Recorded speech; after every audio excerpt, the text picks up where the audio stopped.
キャッポイかりんです。今日は大人気漫画ワンピースのイケメンコックさんの3時の、綿木姉チャーハンを作っていくぞい。綿木姉チャーハンって何？知ってるサンジが初登場の時に、お金がなくてご飯が食べられない海賊にチャーハンをこっそり食べさせてあげたんだよ。ただでご飯を食べさせたの？ドケチのレイムさんとは違うんだよ、ぐぬぬ。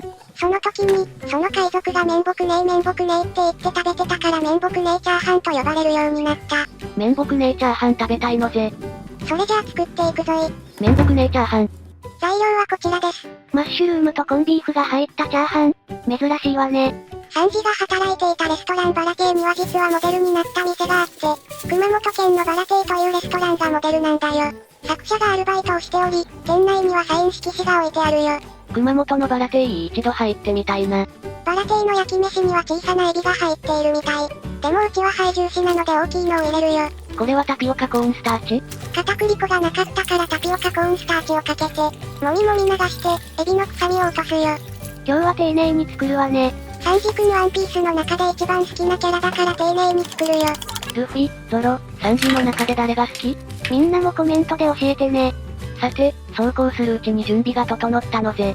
チャーハンはスピード命、材料は全部用意しといてね。皿は後で海に捨てるからなるべくボロいのを使おう。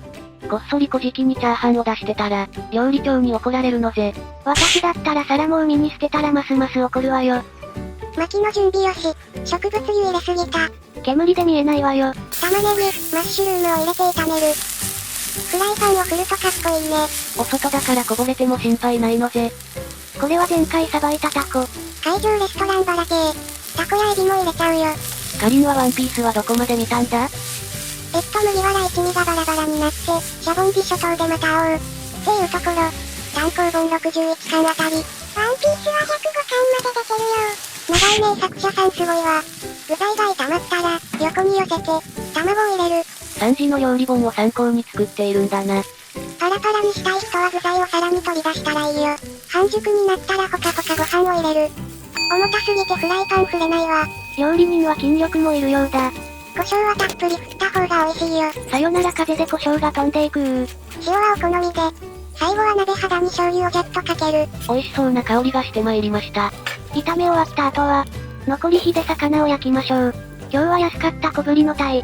塩を振ったシンプルな味付けだけど燻製みたいな風味で美味しくなるわよ。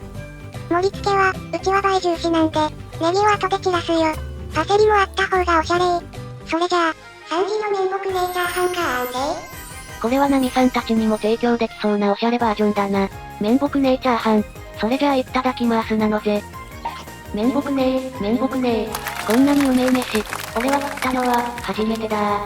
そう言ってお金のない海賊がむしゃむしゃ食べるんだよね。またワンピース読みたくなった。みんなも食べたいって思ったら、高評価お願いしますなのぜ。今日も大満足ということで、次回はどんな料理を作るの？水曜日はアロエを使ったあれを作るかも。リクエストはコメントでぜひ教えてね。みんなチャンネル登録して待っててくれよな。それではここまでのご視聴、ありがとう。